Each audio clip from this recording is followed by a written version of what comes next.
এই গাছটি প্রত্যেকেই চেনেন। প্রত্যেকের বাড়িতে একটা না একটা কালারের গাছ তো অবশ্যই আছে। হ্যাঁ, ঠিকই ধরেছেন, এটি হলো জবা। একজনের বাড়ি গিয়ে একটি ভ্যারাইটি জবা দেখে আমার খুব ভালো লাগলো, তাই একটি ডাল নিয়ে এলাম।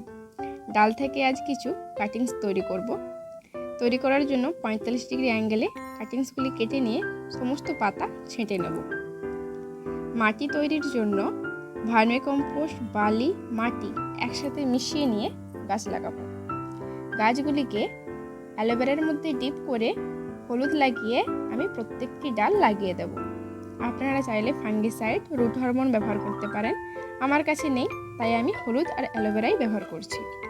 এরপর জল দিয়ে ডালগুলিকে আমি ছায়াস্থানে 1 সপ্তাহের জন্য রেখে দেব। আপনারা চাইলে জলে রেখেও কিন্তু এর চারা তৈরি করতে পারেন। আমি 1 সপ্তাহ আগে জলে ভিজিয়ে রেখেছিলাম ডালগুলি, শিকড় গজিয়েছে দেখুন। এরপর লাগিয়ে দেব। ধন্যবাদ।